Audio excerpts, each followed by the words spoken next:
good. Good morning. Headed to work. Well, y'all, I had lunch with my dad yesterday. I had a good time as usual. I told him about the family reunion. He said, I told you not to go.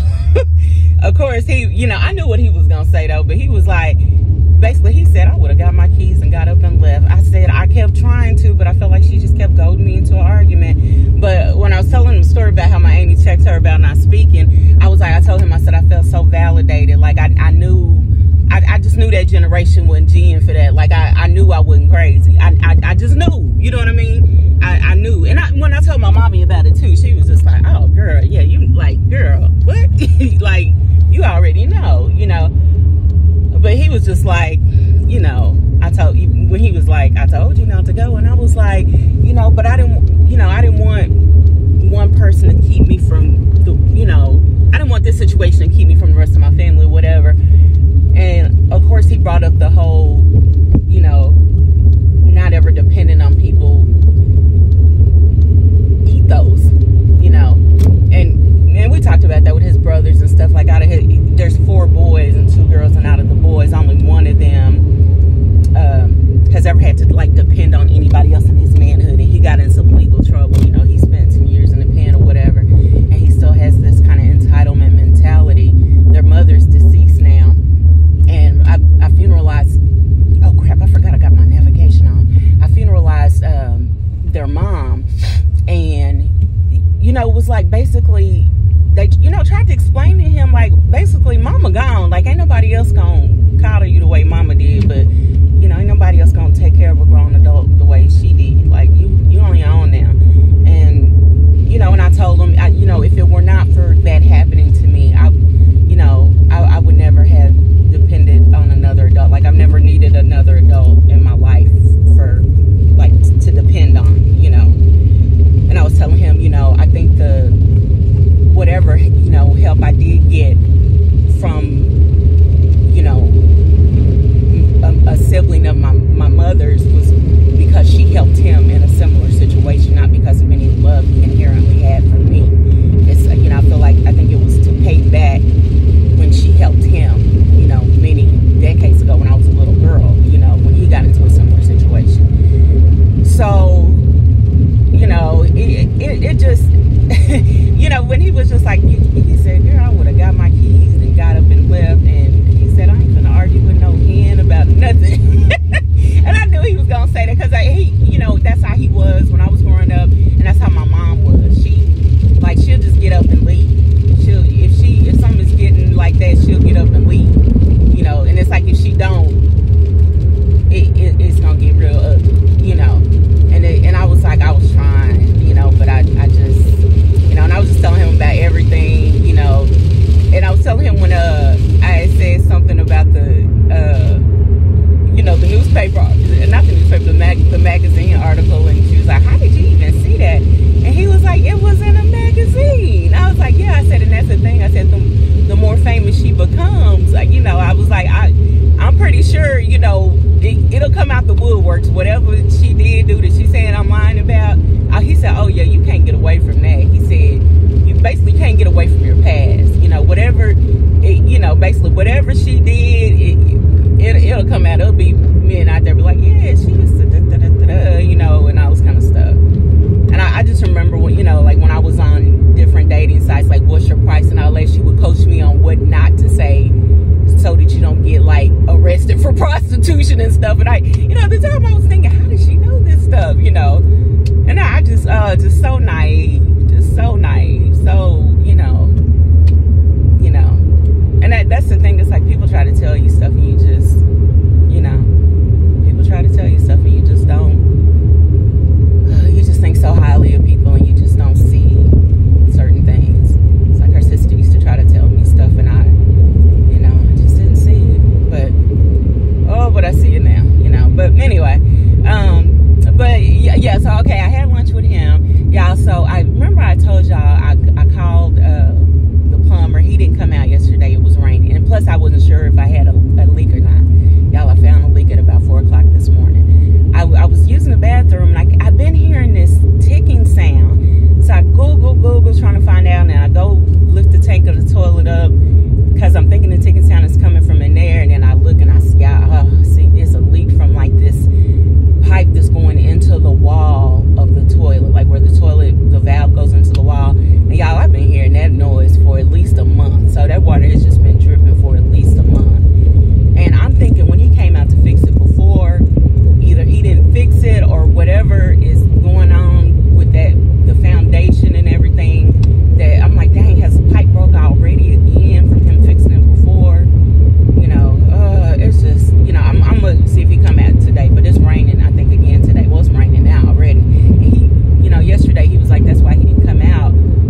rain, I'll come out, you know. But I think too, he like, if it ain't no money to be made for sure, I ain't coming out. That's not what he said, but I think that might be it. But I sent him a text this morning when I found that leak, telling him, you know, this is what's going on. So hopefully he'll come out, and hopefully it's something I can afford, you know.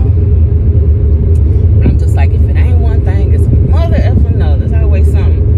I was telling mommy I'd had a chance to learn about construction stuff, but I was just like, you know, this is in the past. And I was like, you know, I'm a girl and I'm a girly girl. I don't, you know, my nails, I didn't want to learn about any of that kind of stuff. And plus just the thought of crawling up under a house, y'all. Like, I've been watching foundation videos, like how you know, how people fix their own foundation issues. Now, granted, these are all men that I see do this kind of stuff, but you know, just trying to think if I could teach myself how to do this stuff. But just the thought of crawling up under a house, it's like when I was younger and more fearless, I think I would have been able to do something like that, you know. But it's dangerous, you know. It's like if you do it, you need to do it with somebody else, just in case the structure falls or something and it falls on you.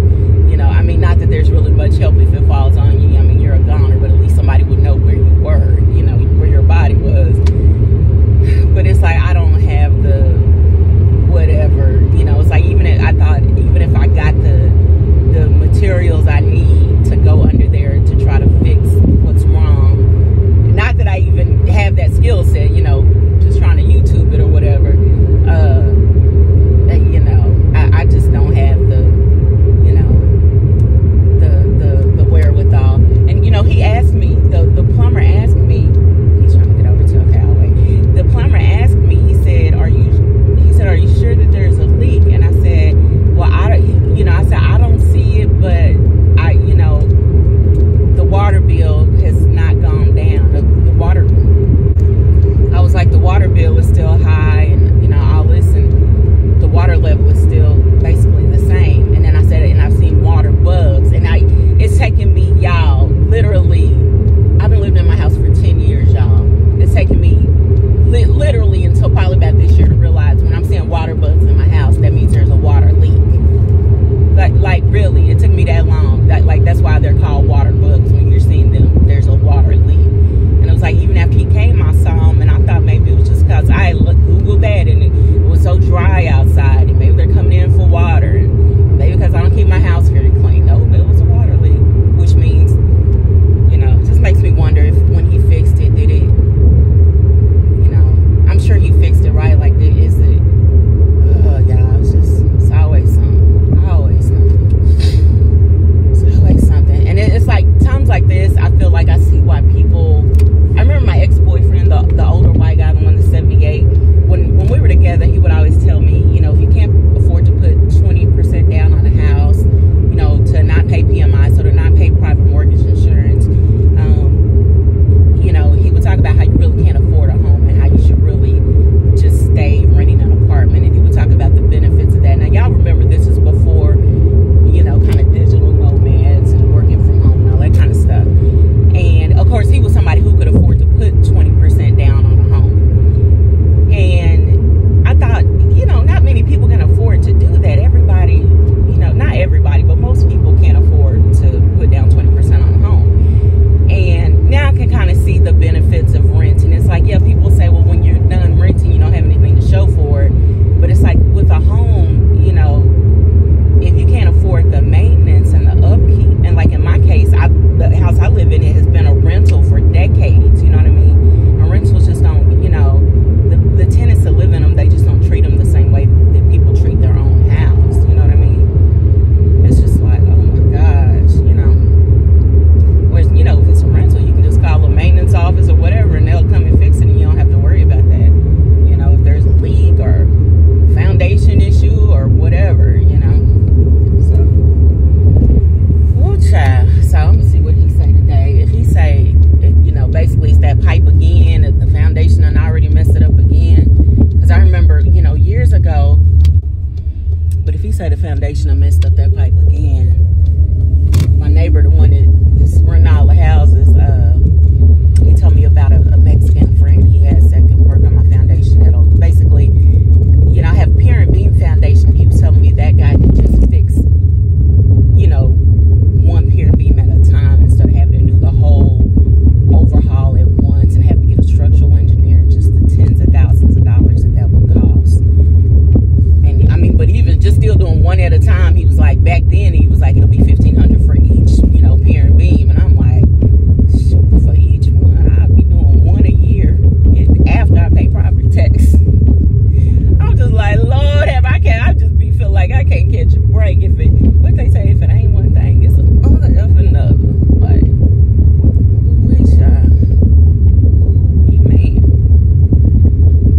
But anyway, today is Friday. I got a 3-day vacation. I was planning on taking a road trip, but where me and my friend was planning on going, child, it's gonna be raining, and it defeats the whole purpose of what we was trying to do. So no road trip for us. Well, and then plus I didn't know I was gonna have plumbing problems. Lord knows I didn't know that. So no road trip for us. I guess I'll just be at home this weekend. And if this ain't a cheap fix with this house, if it really is something major that's gonna cost hundreds of dollars, I ain't gonna be doing nothing this weekend besides sleeping and maybe cleaning up, posting on Poshmark or something like that. And shout out to Mocha Mommy. Thank you so much for sharing my video yesterday. She y'all, I saw an uptick in subscribers yesterday, and I thought, wow, these people are really liking this video about conflict resolution. I'm like, man, I need to do more. I need to do less lives and more, you know, whatever video. And y'all know YouTube will tell you when people are sharing your videos. And that's when I saw she had posted it. And I was like, let me see, I gained probably about 15 new subscribers yesterday. And I was like, oh, this is from her posting. And I was telling her thank you. And the way she had described it, she said something like, in story times, she said something about story times. And I was like, oh yeah, I guess I do be doing story times. I didn't even realize it, y'all. And I was trying to upload some of my old stuff, and I'm not having luck with that, y'all. And I went back through. I was trying to also listen to dating diaries to start re-uploading those. Oh, y'all, boy, I was dating a lot. I was just listening to one of them yesterday. Just listened to an old dating diary video, and I was like, that really was like a second job. I can't wait till I get out here in these 120s, y'all, baby. It's gonna be on and popping. If I was pulling dates like that, in 200 plus pounds. Cause I know I was over 200 pounds last year? Last couple of years when I was dating. I'm so mad they threw away these cookies up in this office. While I'm talking about trying to get into the 120s, but I'm mad about these cookies. I just see, now when you work at a black company, let me tell you what they don't do is throw food away. But they will throw people away like nothing. Now that's one thing I don't ever want to experience again, is working at an all-black company, especially one ran by a Tyrone. You just sure to be in a toxic environment with degeneracy 101 as the norm. That was, woo. Yeah, after that last weekend, baby, I was like, oh, baby. Talk about glad to be out of there. I watched a video on narcissism. Actually, I shared it with y'all, but this, the video I sent to one of my old friends. She and I used to work at the funeral home together, and I sent it to her talking about sounds familiar, because it described the owner there to a T, and it also, you know, described people, you know, that I know in my personal life. And I was like, oh girl, how they just keep, you know, basically they don't keep people around very long, because child, they just narcissistic supply. If they realize you ain't good for the supply, honey, it's on to the next one.